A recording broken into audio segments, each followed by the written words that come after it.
नमस्कार। प्रेमानंद जी महाराज का आज का प्रवचन हर व्यक्ति को सुनना चाहिए। इतना शानदार प्रवचन दिया है कि आपके सारे कष्ट दूर हो जाएंगे। ऐसी ऐसी बात बताई है जिसको सुन के आपका मन प्रसन्न हो जाएगा। अंत तक पूरा वीडियो देखिएगा, क्योंकि अगर आपने बीच में छोड़ दिया तो हो सकता है आपकी बात बीच में छूट जाए और आपको वो लाभ ना मिल पाए जो पूरा वीडियो देखने पर मिलता। अंत तक पूरा वीडियो देखिए और प्रेमानंद जी के सत्संग का फायदा उठाइए। धन्यवाद। यही बचाते हैं, सबको बचाते हैं। एक बार बृकासुर नाम का एक असुर था। उसने सोचा कोई ऐसा देवता मिले जो जल्दी प्रसन्न हो जाए, हमारी कामना की पूर्ति कर दे। देवर्षि नारद जी मिल गए। नारायण नारायण नारायण। देवर्षि नारद जी एक ऐसे महात्मा है जिनको कोई द्रोह नहीं करता। त्रिभुवन में कंस भी एकांत में बैठाकर सलाह लेता है, हिरण्यकश्यप भी उठकर आदर करता। कोई भी हो त्रिभुवन में देवर्षि नारद जी से कोई, जिसको मिलेंगे बिल्कुल पक्की सलाह बताएंगे। कंस ने स्वागत किया, बैठाला और कुशल मंगल। हाँ प्रभु, पूरा प्रजा राज्य सब कुशल मंगल है। अभी अभी की बात है, वो वसुदेव जी आए थे लड़के को लेकर, हमने वापस कर दिया कि हमें तो 8वां से भय है। नहीं नहीं, गड़बड़ है। कमल उठाया, कहा देखो यहां से गिनो, 1 2 3 4 5 6 7 8 आया ना 8वां। पहला आया ना, कि दूसरे शुरू किया, हर 8वां हो सकता है। उनको लगा कि नारद जी जैसा कृपालु कौन हो सकता है, और नारद जी को लगा ऐसे ये दया करेगा तो भगवान के अवतार में देरी हो जाएगी, क्योंकि 8वें में आना है। और जब तक ये दया करेगा तब तक भगवान विकल नहीं होंगे, इसको क्रूर होना चाहिए, क्योंकि भगवान का अवतार शीघ्र हो। हर कमल की पंखुड़ी को 8वीं बता दिया, हर बेटे को 8वां बता दिया। तुरंत मुलवाया। नारद जी एक ऐसे महात्मा है जिनको सबको ही आदर करता है। बृकासुर ने देखा, साष्टांग दंडवत, नारायण नारायण। महाराज कोई ऐसा भगवान बताओ जो बहुत जल्दी प्रसन्न हो जाए। बोले वो तो शास्त्रों में प्रसिद्ध है, आशुतोष, देवाधिदेव महादेव, उनकी जगह आशुतोष। वो ऐसे देवता है बहुत जल्दी प्रसन्न हो जाते हैं। और कोई सेव संतरा की जरूरत नहीं भाई। देवाधिदेव महादेव देख लो, कोई देवता ऐसा भोग नहीं पाएगा। त्रिभुवन में कोई देवता नहीं ऐसा भोग पाएगा जैसा देवाधिदेव भगवान शिव एक चुल्लू जल में प्रसन्न। ऐसे ऐसे कृपालु हैं कि जो कोई सृष्टि में ना स्वीकार करे वो स्वीकार करने के लिए तैयार, उतने में प्रसन्न हो जाते हैं। बोले आशुतोष देवाधिदेव महादेव हैं। और वो सोचा कि मंत्र और ये आराधना हमसे तो बनेगी नहीं, आसुरी प्रवृत्ति है। तो अग्नि को प्रकाशित करके अपने शरीर का मांस नोच नोच करके स्वाहा, भगवान शिव का मंत्र जपता तो स्वाहा। भगवान शिव बड़े कृपालु के, बेकार को ऐसे हम तो एक चुल्लू जल में प्रसन्न हो जाते हैं, इतनी भगवान शिव प्रसन्न हो गए। कर्ता को जाने नहीं हम ये बता रहे। भगवान शिव ने कहा काहे को तुम इतना कष्ट सह रहे हो, क्या चाहिए तुम्हें? तो माता जी के सहित प्रकट हुए थे। माता जी त्रिपुर सुंदरी, असुर है ना, राक्षस, तो इसकी बुद्धि तो राक्षसी रहेगी। भगवान शिव की तरफ देखा, माता जी की तरफ देखा। उसने कहा प्रभु मेरी इच्छा है कि मैं जिसके ऊपर हाथ रख दूं वो भस्म हो जाए। भगवान शिव बिना विचार किए बोले तथास्तु, ऐसा ही हो। जे भी ऐसा कहा तो उसने सोचा परीक्षा के लिए भगवान शिव के ऊपर हाथ रख के देखे ना, इन्हीं का वरदान इन्हीं को। भगवान शिव के ऊपर ऐसे जो हाथ कर भगवान भागे, क्योंकि जानते थे कि सत्य है, रख देगा भस्म हो जाएगा। शरीर तो भाई भगवान ने ही आदेश और वो वर दिया है, उन्हीं के बल से भागे। वो भी पीछे भागे। माता जी खड़े लीला देख रहे हैं। भगवान शिव जब पीछे देखे तो दौड़ के पीछा बस हाथ ही रखने का। भगवान ने कहा कहां तक भागेंगे? तो कर्ता को याद किया। कर्ता कौन है? हरि। हरि को याद किया। जो ही याद किया तो आ गए ब्रह्मचारी के रूप में। और भगवान शंकर से इशारा किया, चैन की सांस लो, अभी इसका हिसाब करते हैं। नजदीक गए, बोले प्रणाम बृकासुर जी। इतना प्यार से विश्व में कोई नहीं बोला था। वो तो असुर था। प्रणाम बृकासुर, अमृतमय वचन, ऐसा आकर्षण और ऐसे कमल नयन और ऐसी चितवन को खड़ा हो गया। बोले बृकासुर जी यदि आपको मेरे सहयोग की आवश्यकता हो तो सहयोग से बड़े बड़े काम बन जाते हैं, आप क्यों भाग रहे हो इनके पीछे? बोले इनके ऊपर हाथ रखने, तो तुम्हारे हाथ में कुछ है क्या जो रखना चाहते हो? बोले वरदान दिया है शिव जी ने कि जिसके ऊपर हाथ रख दोगे वो भस्म हो जाएगा। अरे बोले अभी तुम्हें विश्वास है? दक्ष ने साप दे दिया था, इनके पास कोई ताकत नहीं रह गई। तुम हाथ रख के अपने ऊपर देखो, अगर झूठा निकलेगा ना तो दोनों मिलकर के। हाँ ये बात तो पक्की है। एक सेकंड में हिसाब कर, अरे हरि है, हरि। एक सेकंड उसको यह समझ में ले आए कि अगर हाथ रखा सच्ची हुआ तो कौन बताएगा आखिर को। जो ही ऐसे किया सो क्षण में भस्म हो गया, राख हो गया। भगवान शंकर ने हा बोले प्रभु थोड़ा सोच समझ के वरदान दिया करो, तुम तो ऑर्डर डाली हो, अपनी भी सुरक्षा नहीं देखते। समीप में बैठे हैं अर्जुन जी के भगवान श्री कृष्ण। एक ब्राह्मण आता है और श्री भगवान के सामने वो कहता है प्रभु प्रभु अभी अभी मेरा पुत्र प्रकट हुआ और पधार गया। द्वारिकापुरी की बात है। प्रभु पैदा होते ही मर गया, ऐसा तो कभी नहीं हुआ कि पुत्र पिता के सामने मर जाए, ये तो धर्म रहित बात है। और अपने बालक को भगवान के सामने से राजमहल के द्वार पर रखता है और विलाप करके बड़ी आतुरता पूर्वक कहता, संदेह नहीं कि इस समय पृथ्वी में ब्रह्म ऋषियों का द्रोह करने वाले लोग पैदा हो गए हैं, धूर्त कृपण पापी लोग बढ़ गए हैं, कर्म दोषी हो गए हैं, इसीलिए ये काल उल्टा चक्र चला रहा है कि पिता के सामने जन्मा हुआ पुत्र मृत्यु को प्राप्त हो रहा है। ये राज हिंसापरायण दुष्शील अजितेंद्री प्रजा को दरिद्री कर रहे हैं, कर ले करके दुख पर दुख प्रजा भोग रही है। इसीलिए हमको सामने महान संकट देखना पड़ा। अधार्मिक राजाओं के होने के कारण मेरा पुत्र मेरे सामने मरा, ऐसा काल व्यतिक्रम है, नहीं होना चाहिए था। इस प्रकार बोलकर चला गया। फिर दूसरा पुत्र हुआ तो फिर मर गया, फिर बोल के चला गया। तीसरा पुत्र पैदा हुआ, फिर मर गया, फिर वैसे ही बोल के चला गया। जब 9वें बालक के मरने पर वो वहां आया तो अर्जुन जी ने कहा, ब्राह्मण सुनो, इस निवास स्थान द्वारिका में ऐसा लगता है कोई धनुषधारी क्षत्रिय नहीं है। बार बार तुम यहां रोकर चले जाते और कोई नहीं बोलता कि मैं तुम्हारी रक्षा करूंगा। मैं समझता हूं इस समय तुम बड़े संकट में हो, बड़े दीन हो रहे हो क्योंकि तुम्हारे पुत्र मर रहे हैं। मैं प्रण करता हूं तुम्हारे पुत्र की रक्षा करूंगा। कर्ता को जाने नहीं, भगवत ऋषि जी कह रहे हैं। अरे उनका जाओ, तुम बात क्या बनाते हो, तुम क्या पूर्ण करोगे? जब ये श्री कृष्ण और बलराम बैठे हैं तो तुम क्या पूर्ण करोगे? अर्जुन से कहा। तो वो कह रहे हैं, मैं कोई संकर्षण नहीं हूं बलराम जी, और मैं कोई कार्षणी कृष्ण नहीं हूं। मैं गांडीव धनुषधारी अर्जुन, जो बोलता हूं वही करके दिखाता हूं। यहां दो भाव निकलते हैं कि देखो भाई, मैं कोई कृष्ण बलराम तो हूं नहीं, उनका दास हूं। तो भगवान अपने प्रण को चाहे भुला दे, लेकिन दास के प्रण का निर्वाह करते, इसलिए मैं प्रण लेता हूं कि मैं तुम्हारे पुत्र की रक्षा करूंगा। और एक भाव ये होता है कि मैं कोई कृष्ण बलराम नहीं हूं, मैं गांडीव धनुषधारी अर्जुन हूं, जो प्रण लेता हूं उसे पूर्ण करता हूं। ब्राह्मण देवता, यदि मैंने तुम्हारे पुत्र की रक्षा नहीं की तो चिता लगाकर तुम्हारे सामने भस्म हो जाऊंगा। मैं अधिक क्या कहूं, अगर मृत्यु भी सामने आएगी तो मैं जीत कर तुम्हारे पुत्र की रक्षा करूंगा, मैं वचन देता हूं। तब ब्राह्मण ने कहा, जय हो कुंती नंदन अर्जुन, तुम्हारी जय हो भाई, धन्य है, तुम्हारा बल पौरुष प्रशंसनीय है। अब मैं जा रहा हूं, जब बालक होने को होगा तो मैं तुम्हें सूचना दूंगा। फिर समय आया प्रसव का, ब्राह्मण भागता हुआ आया, अर्जुन अर्जुन इस बार तुम मेरे बच्चे को बचा लो, मृत्यु से बचा लो। अर्जुन तत्काल गए, आचमन किया, भगवान शंकर का ध्यान करके प्रणाम किया, श्री कृष्णचंद्र की तरफ देखा भी नहीं, कर्ता को जाले ले यही बात समझा रहे हैं, समझो। और दिव्यास्त्र का स्मरण किया और गांडीव पर प्रत्यंचा चढ़ाई और ऐसा बाणों का हाहाकार मचा दिया कि वायु भी प्रवेश करेगी प्रसव गृह में तो अर्जुन की आज्ञा से प्रवेश करेगी। दिव्यास्त्रों से पूरा बांध दिया, मंत्र से अभिमंत्रित करके प्रसव गृह को चारों ओर से घेर दिया, ऊपर नीचे दाएं बाएं, ऐसा पिंजड़ा और दिव्य मंत्रों के द्वारा। पहले तो कम से कम बालक पैदा होकर के रोता फिर मर जाता था, अब पैदा हुआ ना तो सौ मिला ना आवाज सुनाई दी, गायब हो गया।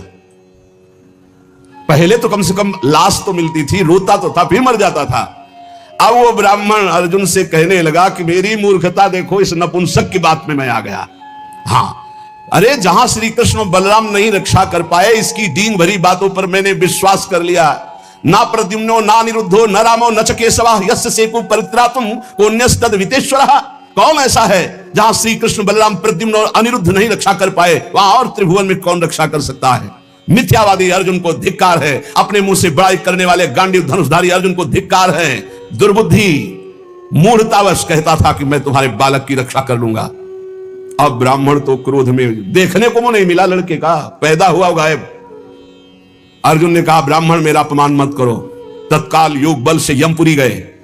भगवान धर्मराज जी ने देखा कि अर्जुन पधारे, बोले इस समय अर्घ पात्र लेने का हमें अवसर नहीं है, हमें यह बताओ कि वो जीवात्मा तुम्हारे यहां आया है? बोले हमारी पुरी में नहीं आया। विचार किया कि कहां चला गया जब यमपुरी में नहीं आया।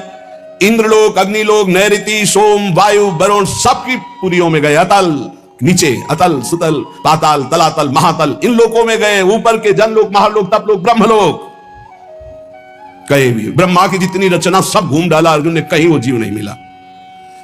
अब आए, अब भगवान श्री कृष्ण की तरफ देखा, प्यारे प्रणाम, अब जा रहे हैं भस्म होने हम चिता में। यही जीव की दशा है, जब सब जगह से हार जाता है तब बोलता है हरि शरणम, पहले नहीं चितवन किया कि प्रभु, तो प्रभु समझा देते। प्रण लेने से लेकर अभी तक भगवान की तरफ नहीं देखा कि रुख क्या है। अब जब चिता में जलने का नंबर आया तब केशव प्रणाम आखिरी स्वीकार करो। तो भगवान ने कहा किस बात का? बोले वो प्रण है ना, तो चिता में जलने जा रहे। तो उन्होंने कहा तुमने अभी पूरे बल का प्रयोग कहां किया? ध्यान दीजिए, तुमने अभी पूरे बल का प्रयोग कहां? तुम्हारा पूरा बल तो मैं हूं। मुस्कुरा दिए अर्जुन। यही हमसे गलती होती है। हमारा बल कौन है? आराध्य देव। हम अपने बल की डींग हाँकने लगते हैं, उन्हीं के बल से मिले हुए बल से। हमारा पूरा बल श्री भगवान है। देखो अर्जुन, तुम्हारा बल मैं हूं। जिस समय ये तुम्हारी निंदा कर रहे हैं, यही सब लोग प्रशंसा करेंगे और तुम्हारे यश की कीर्ति की स्थापना होगी। करें करावें आप सब, जने बढ़ाई दे। मान लो कर्ता को जानू कौन है। सर्वशक्तिमान भगवान जे भी चिंतन किया, भगवान का दिव्य रथ आ गया। भगवान के दिव्य घोड़े, दारुक नाम का सारथी। भगवान ने अर्जुन से कहा बैठो हमारे रथ में। रथ में बैठे। दारुक ने भगवान के नेत्रों की तरफ देखा, इशारा किया, ले चलो। 7 पर्वतों वाले 7 द्वीप, 7 समुद्र, लोकालोक पर्वत, इनको लांघकर घोर अंधकार, इतना अंधकार कि भगवान के दिव्य घोड़े सैब्य, सुग्रीव, मेघपुष्प बलाहक नाम के 4 घोड़े मार्ग नहीं दिखाई दे रहा। तब योगेश्वरों के भी परमेश्वर भगवान श्री कृष्ण ने जब घोड़ों की दशा देखी तो सुदर्शन चक्र का स्मरण किया। हजार सूर्यों जैसा एक साथ तेज प्रकाशित करने वाले भगवान के दिव्य पार्षद सुदर्शन जी आगे चल रहे हैं। घोर अंधकार में सुदर्शन चक्र से ज्योति ऐसी प्रकट हो रही, सब अंधकार नष्ट होता जा रहा, प्रकाश। ऐसे भगवान के सेवक हैं, ऐसे भगवान के दास हैं। सुदर्शन चक्र के द्वारा बतलाए हुए मार्ग से चलकर अंधकार की अंतिम सीमा में पहुंचे। अब अंधकार के पास इतना दिव्य प्रकाश, प्रकाश ही प्रकाश, जैसे घोर अंधकार ऐसे घोर प्रकाश। अब वहां अर्जुन की आंखें चौंधिया गई, विवश हो गए, नेत्र बंद कर लिए। इतना तेज भगवान वहां भी सामर्थ्य प्रदान करी अर्जुन को और घोड़ों को भी। उस तेज के बाद महान जलराशि, श्याम वर्ण का जल ही जल, अगाध जल। जल पार किया तो तेज आंधी, वायु ही वायु। भगवान की ही केवल सामर्थ्य पहुंचने की और सामर्थ्य रही। अब वायु के प्रवाह में बड़ी बड़ी तरंगें उठने लगी। फिर भगवान ने उसको शांत किया। आगे बढ़े तो एक दिव्य महल, और उस महल में मणियां ऐसी चमक रही थी मानो हजार सूर्य एक साथ प्रकाशित हो रहे। भगवान भगवान है, भगवान जैसा कोई नहीं। चारों ओर बड़ी ही उज्जवल ज्योति फैल रही है। देखा अनंत महिमा से युक्त भगवान शेष जी सैया बनाए हुए, और अद्भुत एक एक सिर पे ऐसे मणि चमक रही, ज्योतिर्मय। प्रत्येक फण पर सुंदर सुंदर मणियां जगमगा रही। 2 नेत्र, बड़े ही भयंकर नेत्र, और शेष भगवान का श्रीअंग कपूर जैसा गोरा है। कैलाश पर्वत के समान श्वेत वर्ण, नीले रंग की जीभ और गला नीला, भयंकर नेत्र, फणों पर मणि चमक रही। अर्जुन ने देखा शेष भगवान की सुखमयी सैया पर सर्वव्यापक महान प्रभावशाली परम पुरुषोत्तम भगवान भूमा पुरुष विराजमान है। अर्जुन बार बार श्री कृष्ण चंद्र जी की तरफ देख रहे हैं। भूमा पुरुष है तो एक ही, ये कहां ले आए? एक तो ये श्री कृष्ण, एक ये श्री कृष्ण, क्योंकि द्वारिकाधीश भी चतुर्भुज रूप और हरि भी चतुर्भुज रूप। शरीर की कांति वर्षाकालीन मेघ के समान श्याम रंग, अत्यंत सुंदर पीतांबर धारण की, मुख पर प्रसन्नता, कमल जैसे नेत्र, बहुमूल्य मणियों जटित मुकुट, कुंडल कांति, घुंघराली अलकावली, लंबी लंबी सुंदर भुजाएं, कौस्तुभ मणि, वक्षा स्थल में श्रीवत्स का चिन्ह, घुटनों तक माला। वही श्रृंगार जैसा द्वारिकाधीश का, वैसा ही प्रभु का श्रृंगार। अर्जुन ने देखा नंद सुनंद जय विजय ये सब पार्षद मूर्तिमान होकर, पुष्टि श्री कीर्ति अजा, ये चारों दिव्य शक्तियां, रिद्धियां निधियां, लोकपाल, ये सब वहां हाथ जोड़े खड़े हैं। वो भगवान श्री कृष्ण भी प्रणाम कर रहे हैं। तो अर्जुन देख रहे हैं कि ये है क्या लीला, अपने आप को अपने आप से, और कह रहे प्रणाम करो, ये अनंत महिमाशाली भूमा पुरुष भगवान है। अर्जुन भयभीत हो गए कि एक तो ये मेरे सखा श्री कृष्ण, दूसरे ये भूमा पुरुष। श्री कृष्ण ने फिर प्रणाम किया और हाथ जोड़कर कहा कि हे भूमा पुरुष, आप कृपा करके आदेश कीजिए। गंभीर वाणी में बोले, हे अर्जुन और हे श्री कृष्ण, तुम दोनों को देखने के लिए मैंने उन पुत्रों का अपहरण किया, मैंने अपने पास मंगाया। तुम मेरे ही अंश से प्रकट हुए हो और धर्म की रक्षा के लिए पृथ्वी पर अवतार ग्रहण किया। पृथ्वी के भार से दैत्यों का संहार कर चुके हो। अब तुम्हें लौटकर हमारे ही स्वरूप में फिर विलीन होना है। तुम पूर्ण काम सर्वश्रेष्ठ हो। जाओ, अभी कुछ कार्य बकाया है, लोक संग्रह के लिए वो कार्य करके पुनः मेरे पास आ जाओ। भगवान श्री कृष्ण भी हाथ जोड़े खड़े, अर्जुन भी खड़े हैं। अति विचित्र भगवंत गति, बड़े बड़े ख्याली। अर्जुन के होश उड़ गए, नए भूमा पुरुष कौन हो गए भाई, ये परम पुरुष तो हमारे सामने खड़े हैं, यही है यही। अगर ये अपने रहस्य को न बतावे तो कोई, इनका एक नाम है अनंत, कोई अंत ही नहीं पा सकता है। अर्जुन और श्री कृष्ण को आदेश किया, सर झुकाकर, अर्जुन देखते जा रहे, सर झुकाकर भगवान कह रहे जो आज्ञा। फिर वो सब बालक वापस कर दिए, उन बालकों के लिए वैसे ही मार्ग से फिर द्वारिका में लौट के आए। और बालक अपनी अपनी आयु के अनुसार बड़े भी हो गए थे, वैसी आकृति रूप क्योंकि पहचान ले, श्री कृष्ण अर्जुन ने उनको समर्पित किया। अर्जुन के आश्चर्य की सीमा न रही, तब उन्होंने अनुभव किया और भगवान से कहा, प्रभु मुझे पता चल गया। बोले क्या? बोले पूरे जगत में जिसके बुद्धि बल, ज्ञान बल, पौरुष बल जो कुछ भी है वो हे श्री कृष्ण केवल आपकी कृपा से है, ये मुझे पता चल गया। यही पता चलना है, इसीलिए रोज सत्संग सुनो। एक बार सुनने से काम नहीं चलेगा। गीता सुनने के बाद क्या कहा था? नष्टो मोहा स्मृति लब्धा। फिर क्या हो गया? फिर मोह। ये हवा है, आंधी है, कभी भी गंदा कर सकती बुद्धि को। देखो अर्जुन जी ने गीता सुनने के बाद कहा था नष्टो मोहा स्मृति लब्धा, फिर मोह हो गया, मोह माने अज्ञान। फिर कहने लगे कि मैं कोई श्री कृष्ण बलराम, आज फिर बोल रहे हैं आप। इसीलिए निरंतर भजन और सत्संग के लिए महापुरुष जन कहते हैं, जिससे हमारी बुद्धि रोज पावन होती रहे। जैसे पोछा लगा दिया, सोने लगाने के बाद और दरवाजा खुला छोड़ दिया तो फिर गंदा होने की संभावना। इस समय हर इंद्रियों को शासन में रखते हुए नाम जप करते हुए ये परम पद तब प्राप्त होता है। ये बहुत जल्दीबाजी में फिर सब बिगड़ जाता है। धैर्य पूर्वक भगवान का आश्रय लेकर नाम जप में लगो, इसी से परम मंगल होता है, इसी से परम लाभ होता है। क्योंकि भगवान शंकर भी जिनका चरणोदक माथे पे धारण किए हुए हैं वो भगवान श्री हरि है। एक बार सरस्वती नदी के तट पर ब्रह्म ऋषि जन यज्ञ कर रहे थे। उसमें सब ऋषियों ने कहा कि यद्यपि भगवान ही सब रूपों में है, पर भगवान के किस रूप को सर्वश्रेष्ठ मानकर आश्रय लिया जाए और अग्र पूजा की जाए यज्ञ में। भगवान के सब रूप हैं, हमें कोई संशय नहीं। तो उनका प्रगट रूप की महिमा प्रकाशित करने के लिए किसी ब्रह्म ऋषि को परीक्षा लेनी होगी त्रिभुवन के तीनों बड़े ईश्वरों की, हरि, देवादिदेव महादेव, ब्रह्मा। तो ब्रह्मा पुत्र भृगु जी खड़े हुए, उन्होंने कहा परीक्षा तो हम ले लेंगे, निर्णय आप कर देना। सब ऋषियों की वंदना करके भृगु जी गए और ब्रह्मा जी के सामने ऐसे खड़े हो गए। क्रोध आया कि इतना बड़ा ऋषि होकर और ऐसा अभद्र व्यवहार करता है। पर फिर एकदम भ्रकुटी तो चढ़ी, गुस्सा तो आया, पर शांत हो गए, है तो मेरा ही बेटा। भृगु जी ब्रह्मा जी की तो पुत्र है। ब्रह्मा जी शांत हुए, भृगु जी कुछ नहीं बोले, चले गए। जब कैलाश पहुंचे तो देवादिदेव ने कहा, आओ आओ ब्रह्म ऋषि श्रेष्ठ, आओ तुम्हारा स्वागत है। बोले मुंडों की माला धारण करके चिता की राख लगाते हो और हम तुम्हारे गले लगेंगे। अरे उन्होंने कहा हम तुम्हें ब्रह्म ऋषि मान के स्वागत करें, तुमने ऐसे समझा क्या? उठाया त्रिशूल। भगवान शिव ने कहा तुमने ऐसे समझा क्या? हम तुम्हारा आदर कर रहे हैं ब्रह्म ऋषि मानकर, तुम जो है अवहेलना कर रहे हो। आप मुंडों की माला पहनते हो, चिता की भस्म लगाते हो, कहते हो आप तुम्हारे गले लग जाएंगे। महादेव जी ने उठाया त्रिशूल, रोक, भृगु जी चल दिए वहां से। और भगवान श्री हरि के धाम पहुंचे वैकुंठ में। लक्ष्मी जी चरण चाप रही थी, अर्ध निमीलित नेत्र में परमानंद में डूबे हुए भगवान गए, सीधे एक लात मारी छाती पे। लक्ष्मी जी तो आश्चर्यचकित हो गई, तभी कहा कि भीख मंगाऊंगी ब्राह्मणों, हमारी प्रीतम के लात मारा ना।